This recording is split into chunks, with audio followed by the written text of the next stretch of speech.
기도 제목으로 삼아야 됩니다. 중요한 기도 제목.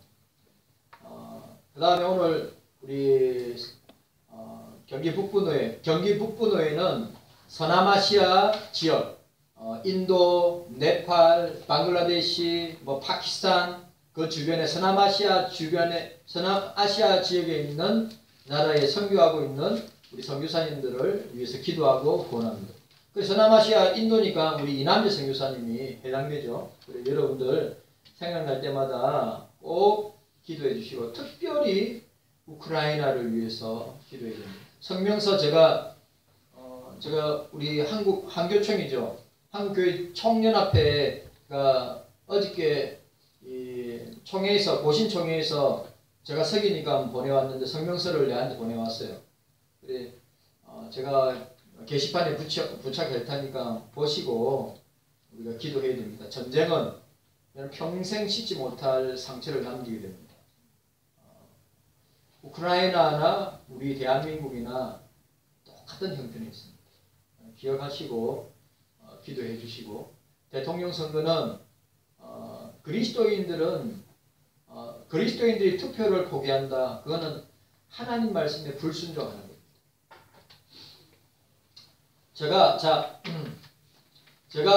저는 고전 영화를 좋아합니다. 근데 고전 영화들이 다 3시간짜리입니다. 배너 영화 3시간 반짜리입니다. 저는 한 10번 넘게 본 것 같아요. 꼭 생각날 때마다 연말에 꼭 배너를 해요. 그 다음에 바람과 함께 사라지다. 그것도 3시간 넘습니다. 쉽게. 참. 여러분들 우리 연세 드신 분들은 다 아시는 영화들입니다. 그것도 다 3시간 넘습니다. 또 카사블랑카 모르시는 분은 어쩔 수 없고, 그리고 제가 참 좋아하는 영화 아라비아의 로렌서 3시간 반짜리입니다. 이 아랍 연맹의 독립을 위해서 이 젊음을 보태했던 이 로렌서 대령의, 영국에 있는 로렌스 대령의 일대기를 그린 영화인데 제가 잊지 못하는 영화입니다. 참 사나이의 영화라고 할 수 있습니다. 그리고 한 영화가 있는데 신들러 리스트입니다. 저는 신들러 리스트 꽤 됐죠. 신들러 리스트도 3시간 정도 되는데 홀로코스트, 이 히틀러가 이 독일 나치 히틀러가 600만 명에 되는 유대인들을 죽이는 그 영화를 만들었던, 왜냐하면 스필버그가 유대인이기 때문입니다. 그래 만들었는데 제가 잊지 못하는 장면이 딱 2장면이 있어요. 첫 번째 장면이 뭐냐면, 왜 독일 사람인 오스카 신들러가 왜 유대인들을 구출하게 됐는가. 그 단초가 되는 게 뭐냐, 여러분 그 영화는 전체 흑백입니다. 전체 흑백인데 딱 한 번 칼라로 나오는 장면이 있습니다. 그게 뭐냐면 어린 꼬맹이가 부모를 따라서 수용소로 가는데 그 어린 꼬맹이의 옷이 빨간색으로 나타나요. 다른 건 다 흑백으로 나옵니다. 그런데 그 꼬맹이가 가스실에서 죽어서 이 지게차에 사람들 시체를 쌓아두고 싣고 나갈 때 그 빨간색 옷이 그 시체 사이에 나타납니다. 그때 오스카 신들러가 내가 유대인들을 구원해야 되겠다, 건져내야 되겠다. 그 첫 번째 장면은 제가 마지막 장면이 나옵니다. 이 영화에 한 생명을 구원하는 것은 온 세상을 구원하는 것이다. 이 전쟁이 끝나고 유대인들이 감옥을 나올 때 오스카 신들러하고 유대인들이 마주보고 있을 때 그 대표되는 사람이 이 탈무드에 있는 내용을 이야기합니다. 신들러한테. 한 생명을 구하는 것은 온 세상을 구하는 것이라고 이야기합니다. 성경은 뭐라고 했습니까? 한 영혼이 천하보다 귀하다. 한 영혼이 천하보다 귀하다 라고 했습니다. 자, 신들러가 구해낸 유대인들은 1100명 정도 됩니다. 엄청난, 자기 재산을 다 털어서 유대인들을 구원합니다. 그리고 그 신들러가 구원한 그 유대인들이 폴란드에 4,000명 정도 산대요. 그러니까 오늘날 폴란드에 사는 유대인들이 한 4,000명 사는데 신들러가 구해낸 유대인들의 후손이 한 6,000명 된다. 이 마지막 장면, 저는 잊지도 못하고 참 이 장면 보면 눈물 나는 장면입니다. 신들러가 마지막 장면에서 이렇게 흐느끼면서 옵니다. 그 신들러의 차가 있습니다. 이 차를 팔았다면 10명을 구해낼 수 있었을 텐데, 이 차를 팔았다면, 그리고 이 검으로 된 나치 배지, 이 나치 배지를 팔았다면 2명 정도는 살릴 수 있을 텐데, 막 흐느끼면서 울고 대표되는 유대인에게 품에 안겨서 우는 장면입니다. 오스카 신들러 역할을 하는 사람이 리암 니스고, 그 다음에 그 유대인 대표 역할을 하는 사람이 킴 뱅슬리입니다. 제가 다 좋아하는 영화배우들인데, 그 마지막 장면에 저 장면 볼 때마다 주님의 모습이 보이는 거죠. 그 마지막 장면을 볼 때 내가 이 차를 팔았으면 10명을 구원할 수 있을 텐데, 내가 이 나치 황금 배지를 팔았으면 2명은 구원할 수 있을 텐데, 흐느끼 우는 거예요. 저는 이게 주님의 마음이라고 생각합니다. 주님의 그레이트 커미션, 이 선교 대명령이자 최후의 유언의 말씀을 오늘 우리에게 말씀해 주고 있습니다. 오늘 저와 여러분들은 한 생명, 한 영혼에 더 관심을 가져야 합니다. 왜냐하면 예수님께서 만국교회, 세계 열방교회와 그리스도인들에게 주신 유언이고 명령이에요. 명령일입니다. 명령형으로 되어 있어요. 헬라어에. 명령하면 뭡니까? 반드시 해야 되는 겁니다. 오늘 우리는 노예 선교주의를 맞이합니다. 오늘 이 선교주일의 헌금은 우리 서남아시아 선교사님들을 돕고 고 윤광학 목사님 가정을 돕기 위해서 우리가 헌금하게 됩니다. 그리고 모든 민족에게 복음을 전파하라고 하는 이 위대한 주님의 명령 앞에 우리 경석교회는, 저와 여러분들은 지금까지 순종하며 왔습니다. 그리고 중요한 것은 주님이 재림할 때까지 우리가 이 땅에 사는 동안에, 저와 여러분들이 그리스도인으로 사는 동안에 주님의 최후 명령, 주님의 최후 유언이었던 이 말씀을 순종하고 우리가 이것을 위하여서 시간을 드리고 물질을 드리고 우리의 삶을 드려야 된다고 하는 사실입니다. 기억하세요. 우리가 이 땅에 잘 먹고 잘 살기 위해서, 성공하기 위해서, 여러분, 예수 안에 사는 것이 행복한 것입니다. 잘 먹고 잘 살고, 사람들은 잘 먹고 잘 살고 행복하기 위해서 사는 것은 세상 사람들이 추구하는 것이지만, 우리는 예수 안에 있을 때 행복한 것이고 예수 밖에 있을 때가 불행한 것이란 말이죠. 그걸 아셔야 돼요. 장로님, 지난주에 넥센의 창업자 김정주 씨가 세상을 떠났습니다. 내보다 한 살 어렸어요. 68년생이었어요. 학번은 86학번 서울대 출신. 카카오의 김범수, 그 다음에 네이버의 이혜주, 그 다음에 NC소프트의 김택준가, 그 다음에 넥센의 김정주. 다 85, 86학번 서울대 출신들. 다 친하대. 그 사람들 재산 다 합치면 얼마인 줄 압니까? 그 사람들 재산 다 합치면 제 생각에는 한 100조 이상 될 것 같은데요. 한 70조 정도. 100조 정도 되겠네요. 그 네 사람이 합쳐놓은 엄청난 부를 소유했는데 그냥 생을 포기했습니다. 어젠가 오늘 뉴스 보니까 농구선수예요. 여자 농구선수예요. 참 마음 아팠어요. 22살인데 뇌가 터졌어요. 내 풍이 왔는지 뇌출혈이 왔는지 22살 여자 농구도 잘하고 예쁘기도 하고 앞날이 창창한데 22살인데 어저께 죽었어요. 내 혈관이 터져가지고.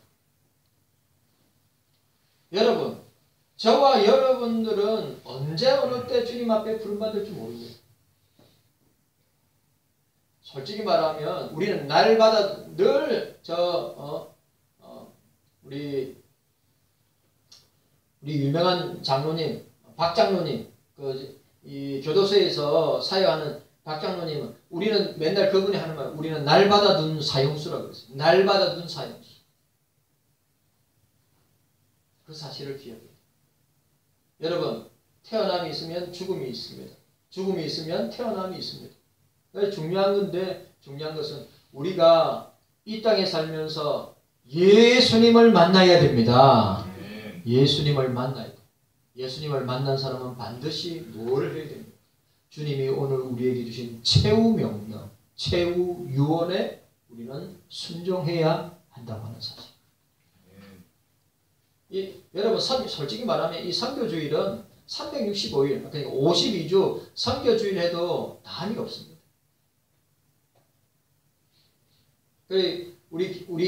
저희 시찰에, 제가 시찰의 서기역인데, 우리 시찰장님이 선교중앙교회 아닙니까? 이름도 원래는 예일교회였어요. 그런데 이름을 선교중앙교회로 바뀌었어요. 그래, 그분은 매주 금요 기도회 때, 매주 오후 예배 때는 다 선교사님 오셔서 설교하세요. 왜? 성도들이 선교에 대한 것을 잊어버리거나 선교의 사명을 각인시키기 위해서. 마태복음 28장은 예수님의 부활 사건을 잘 보여주고 있습니다. 1절에서 10절까지는 여인들이 무덤을 찾아가서 주님을 만나는 장면이 나옵니다. 11절부터 15절까지는 예수님을 십자가에 못 박혀 죽인 대제사장과 장로들이 예수님이 살아났다고 하는 병사들의 보고를 받고 돈을 주어서 제자들이 예수님의 시체를 훔쳐갔다고 소문을 퍼뜨렸습니다. 그 소문이 지금까지 왔다고 성경은 이야기하고 있습니다. 그리고 16절부터 20절까지 제자들이 부활하신 예수님을 갈릴리로 가서 만나고 그 제자들에게 마지막으로 당부하는 내용이 오늘 본문입니다. 자, 따라합시다. 예수님의 유언. 따라합시다. 예수님의 유언. 예수님의 명령. 선교입니다. 선교. 첫 번째로 예수님은 세계 선교 사명을 모든 교회와 모든 그리스도인들에게 명령하셨습니다. 선교 명령을 저와 여러분들에게 경서교회에 명령하셨어요. 선교 사명이란 말이죠. 오늘 본문 말씀 보시기를 바랍니다. 19절을 보면 그러므로 너희는 가서, 동사입니다. 제가 이야기하는 것들은 다 가서 모든 족속을 제자로 삼아, 동사입니다. 아버지와 아들과 성령의 이름으로 세례를 주고, 동사입니다. 라고 이야기하고 있습니다. 20절에 보니까 내가 너희에게 분부한 모든 것을 가르쳐 지키게 하라, 동사입니다. 다 명령형 동사입니다. 그러면 예수님께서는 마태복음에만 세계 선교를 명령하셨습니까? 아니에요. 사복음서 말미에 마지막 부분에 다 예수님은 선교의 사명과 선교의 명령을 선언하셨습니다. 마가복음 16장 15절에서 20절 또 가라사대 너희는 온 천하에 다니며 만민에게 복음을 전파하라. 믿고 세례를 받는 사람은 구원을 얻을 것이요 믿지 않는 사람은 정죄를 받으리라. 믿는 자에게는 이런 표적이 따르니 곧 저희가 내 이름으로 귀신을 쫓아내며 지금도 예수의 이름으로 귀신이 쫓아나가고 있고 병든 사람에게 손을 얹으면 낫고 예수님의 이름으로 손을 얹고 병든 자에게 지금도 기도하면 낫고. 농담이 아니라 예수 이름에는 능력이 있는 것입니다.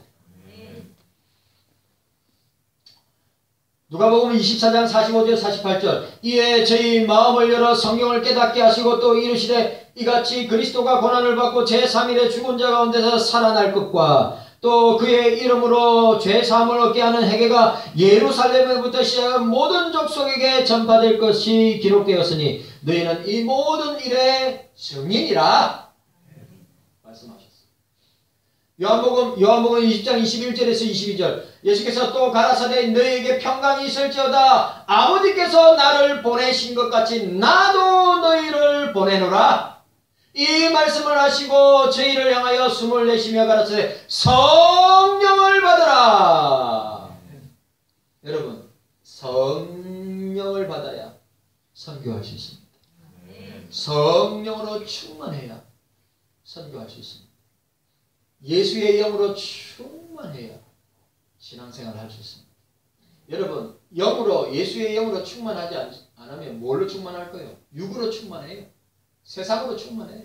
그래 세상에서 살다가 엔조이하고 즐기다가 그렇게 인생이 마치는 것입니다. 저와 여러분들은 세상을 좋아하고 엔조이하고 세상을 위하는 삶이 아니라 오늘 주님께서 말씀하신 것처럼 영으로 성령으로 충만하여 예수의 영으로 충만하여 선교 명령을 감당해야 될 것입니다.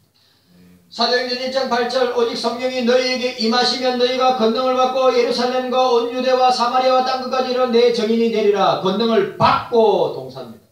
성령의 권능을 받아야 이 말도 너무 중요한 말. 우리가 예수의 영인 성령의 권능을 받아야 성령이 함께해야 성령으로 충만해야 어떻게 해요? 땅끝까지 예수의 증인이 될 수 있다. 마태복음 12장 41절 심판 때 예수님 제일 많을 때에 니느웨 사람들이 일어나 이 세대 사람들을 정죄하리니 이는 그들이 요나의 전도를 듣고 회개하였습니다. 요나의 선교 우리는 요나의 전도라고 하지만 보통 요나의 선교라고 그래요. 요나의 전도를 듣고 회개하였음이니라 말씀하셨어요. 고린도서 1장 21절에 하나님께서 지혜에 있어서는 이 세상에 자기 지혜로 하나님을 알지 못하는 거로 하나님께서 전도에 미련한 방법으로 하나님께서 선교에 미련한 방법으로 믿는 자를 구원하시기를 기뻐하셨다 말씀하셨어요. 또 우리를 위하여 기도하되 하나님이 전도할 문 선교할 문을 우리에게 열어주사 그리스도의 비밀을 말하게 하시기를 구하라. 내가 이것을 인하여 매임을 당하였노라. 골로새 4장 3절 말씀. 자기 때에 자기 말씀을 전도로 선교로 나타내셨으니 이 선교는 우리 구주 하나님의 명대로 내게 맡기신 것이라. 디도서 1장 3절에 말씀하고 있습니다. 마가복음 1장 38절에 이르시되 우리가 다른 가까운 마을로 가자. 거기서도 전도하리니 내가 선교하리니 내가 이를 위하여서 왔노라고 주님이 선언하셨습니다. 여러분 오늘 저와 여러분들에게 이런 깨닫는 은혜가 있기를 바랍니다. 초대교회는 사도행전에 나타나는 초대교회는 날마다 성전에 있든지 집에 있든지 예수는 그리스도라고 가르치기와 전도하기를 이 전도는 선교입니다. 하기를 쉬지 아니하였다 말씀하고 있습니다. 오늘 본문에 제자를 삼으라. 자 따라합시다. 제자를 삼으라. 동사입니다. 세례를 베풀라. 가르치라. 지키게 하라. 다 동사예요. 예? 이거는 안 해도 된다 생각하면 안 돼요. 이건 해도 되고 안 해도 되는 것이 아니라 주님의 유언과 명령이에요. 예? 어떻게 해요? 제자 삼으라. 세례를 베풀어라. 가르치라. 지키게 하라. 그 뜻은 다른 말로 선교하라. 전도하라. 자, 선교하라. 전도하라. 양육하라. 세례받게 하라. 또 중요한 말 말씀대로 살게 하라. 예? 오늘 요걸 갖다 현대적으로 풀으면 제자 삼으라. 세례를 베풀어 가르치라. 지키게 하라. 이 말은 선교하고 전도하라. 또 양육해라. 세례를 받게 해라. 우리 다음 주부터인가 우리 중학교 2학년 3학년들 입교 교육이 있습니다.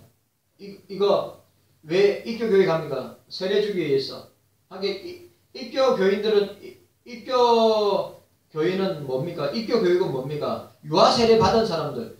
여러분 세례는 한 번만 받습니다. 두 번 받지 않습니다. 어릴 때 저도 유아세례 받았어요. 유아세례 받은 사람은 제가 고등학교 1학년 때 입교했습니다. 저 유아세례 받았기 때문에. 그리고 유아세례 받은 사람들은 중학교 2학년이면 유아세례 받은 사람들은 다 이번에 입교 교육 받고 입교 교인이 되면 되는 것입니다. 그 다음에 뭐라고 했습니까? 말씀대로 살게 하라. 말씀대로. 우리 말씀대로 살아야 돼. 세상의 논리로 사는 게 아니에요. 세상의 지식으로 사는 게 아니에요. 여러분, 제가 안타까운 게 뭐냐면 우리 요즘 젊은 세대들, 젊은 친구들, 우리 초, 중고, 대학부 청년부들 늘 그래 최소한 말씀을 옆에 끼고 다니든지 요즘은 성경책, 옛날에는 저는 성경책 이렇게 끼고 다녔는데 요즘은 성경책 그렇게 끼고 안 다니잖아요. 요즘은 다 스마트폰 안에 성경이 있으니까 여러분 스마트폰을 열어서 성경을 보든지 아니면 스마트폰 안에 음성 파일 성경 음성으로 된 거 녹음 파일이 있으면 그 열어놓고 그거 눈으로 읽으면서 소리 나오는 대로 같이 따라하면서 보도 되고 얼마든지 성경을 가까이고 성경을 읽을 수 있는 환경이 더 좋아지는데 더 안 읽어. 희한하게. 제가 어느 권사님 댁에 갔는데 장로님 어느 권사님 댁에 갔는데 그 권사님이 영어로 창세기부터 계시록까지 영어로 다 썼다.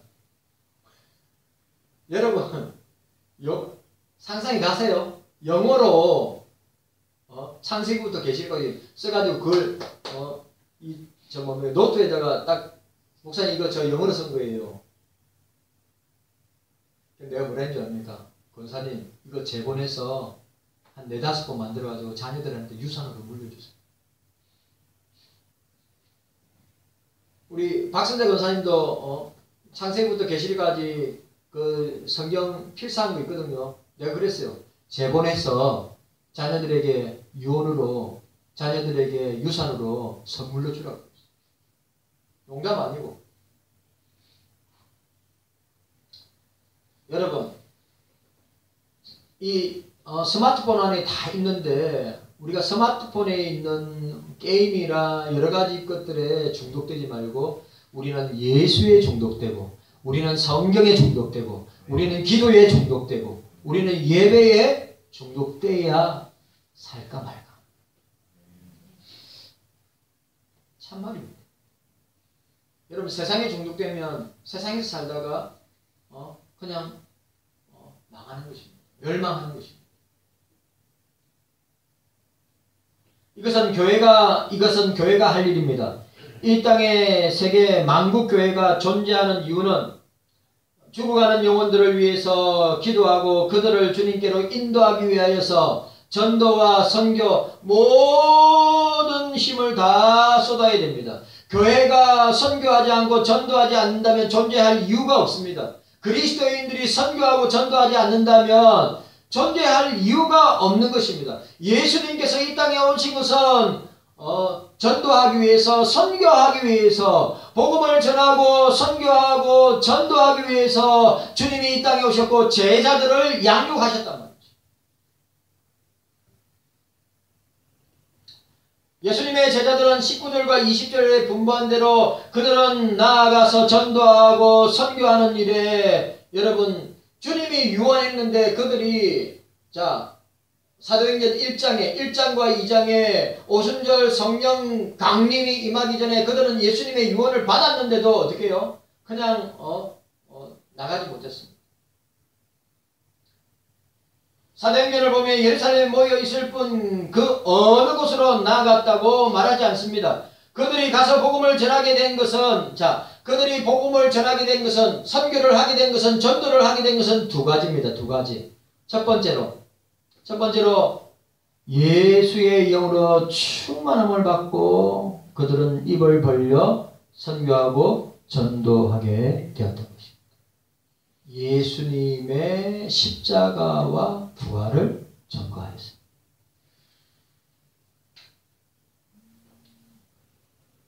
자, 사도행전 1장 8절에 사도행전 1장 8절에 오직 성령이 너희에게 임하시면 너희가 권능을 받고 라고 하였습니다.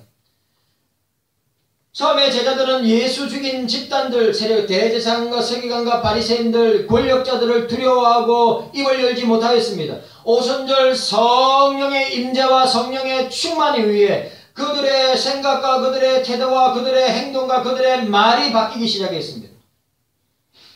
여러분, 예수의 영으로 충만해야 됩니다. 예수의 영으로 사로잡혀야 됩니다. 오늘 이 시간에도 마찬가지입니다. 저와 여러분들이 예수의 영으로 성령으로 충만하고 성령에 포로되고 성령에 사로잡히지 아니한다면 그 어디에서도 입을 벌려서 예수를 구주라고 예수를 구원자라고 예수님의 십자가와 예수님의 부활을 증거할 수 없습니다. 예수의 영으로 사로잡힌 사람만 할 수 있는 것입니다. 선교와 전도는 내 힘으로 하는 것이 아닙니다. 선교는 내 힘으로 하는 것이 아니에요. 성령의 능력에 사로잡힐 때 감당하는 것입니다. 여러분 꼭 기억하셔야 됩니다.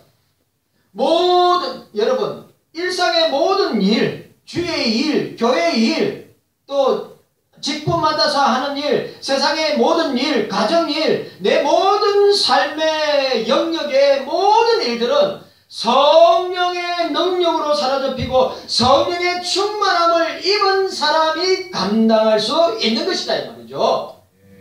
참으로 중요한 말이에요.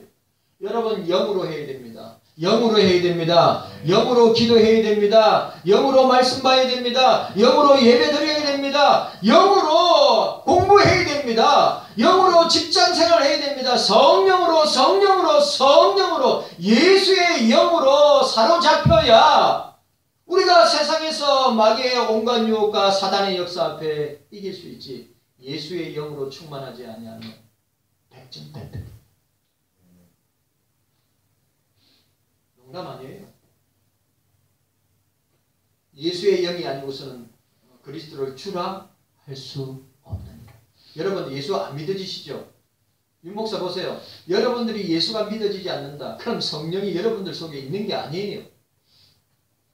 성령은 예수의 영이기 때문에 예수의 영이 함께하는 사람은 언제 어디서나 무엇을 하든지 예수를 구주라, 예수를 주라, 예수를 나의 구원자라 시인하고 고백한다고 말씀하고 있어요. 예수가 믿어집니까?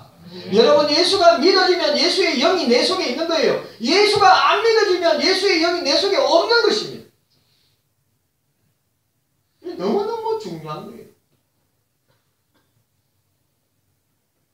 전도는 내 힘으로 하는 것이 아닙니다. 선교는 내 힘으로 하는 것이 아닙니다. 내 삶의 모든 일은, 내 삶의 모든 주의 일은, 내 개인의 모든 삶은 예수의 영으로 함께 성령과 함께 한다고 하는 사실을 기억해야 합니다. 두 번째로 그들이 담대하게 복음을 전할 수 있었던 게 뭡니까? 복음을 전하게 된 이유는, 그들이 선교하게 된 이유는 핍박을 받았기 때문에. 핍박을 받았기 때문에. 제자들이 나아가서 선교하고 전도하고 복음을 전하게 된 이유는 예루살렘 교회가, 초대교회가 핍박을 받았기 때문에 이렇게 난 것입니다. 예루살렘 교회의 총회장이었던 야고보 사도가 순교하고 베드로가 옥에 갇히고 스데반이 돌에 맞아 순교하였습니다. 그렇게 해서 흩어졌단 말이죠. 아니 주님이 사도행전 1장 8절에 땅끝까지 정인이 되라고 하는 말은 어떤 의미인가? 흩어져서 열방을 향하여 세상을 향하여 흩어져서 복음을 전하는데 자꾸 예루살렘에 모여서 이러니까 꼭 그거와 같아요. 바벨탑 사건에서 하나님 뭐랬어요? 세상으로 흩어지라고 이야기했는데 그들은 인간이 세상의 중심이 되기 위해서 하나님보다 더 높아지기 위해서 바벨에서 바벨탑을 쌓다가 어떻게 됐습니까? 언어를 혼잡게 해서 그들을 세상으로 흩어버렸어요. 오늘 이 장면도 그와 똑같은 것입니다. 예루살렘에 모여서 그들이 안주하고 있을 때 어떻게 해요? 주님은 핍박을 통해서 박해를 통해서 고난을 통해서 교회를 갖다가 흩어버렸단 말이에요. 야고보 사도가 순교를 당하고 베드로가 옥에 갇히고 스데반이 순교를 당함으로 말미암아 어떻게 해요? 아시아로 지금 아시아로 하면 터키 지역 흩어도록 하셨다는 것입니다. 더 이상 예루살렘은 안전지대가 아니었습니다. 하는 수 없이 초대교회 교인들은 사방으로 흩어졌습니다. 사도행전 8장 4절에 그 흩어진 사람들이 두루다니며 복음을 전파했다, 선교했다, 전도했다고 이야기하고 있습니다. 하나님은 선교와 전도를 하지 아니하면 비상수단으로를 동원해서 어떻게 합니까? 전도하도록 선교하도록 합니다. 그게 뭐냐? 핍박을 통해서 박해를 통해서 그렇게 하신다. 그걸 하셔야 돼요. 여러분 우리가 교회 안에서 안전하다, 평안하다, 좋다 그렇게 우리가 꼭 교회는 유람선이 되면 안 되고 교회는 뭐가 되어야 됩니까? 전투선이 되어야 돼요. 군함이 되어야 된단 말이죠. 교회가 유람선이 되는 날 한국교회가 지금 유람선같이 그렇게 유유자적하게 떠돌아다니는데 그런 유람선은 어떻게 됩니까? 침몰하게 되어 있어요. 교회는 군함입니다. 전투함입니다. 치열하게 세상이란 바다에서 악한 영들과 사단과의 싸움을 하고 있는 것인데 안주하고 머물러 있으니까 어떻게 됩니까? 예수님이 핍박을 통하여 박해를 통하여 순교를 통하여 그들을 오늘 사도행전 1장 8절에처럼 땅끝까지 흩어버리고 복음을 전하고 선교하게 만드는 주님의 모습을 보게 됩니다. 주님은 우리에게 온갖 기회를 다 허락해 주셨습니다. 이 기회를 놓치면 안 됩니다. 우리는 선교하는 일에, 전도하는 일에, 학원에서, 병원에서, 직장에서, 기업에서, 우리의 삶의 현장에서 전도하고 선교해야 합니다.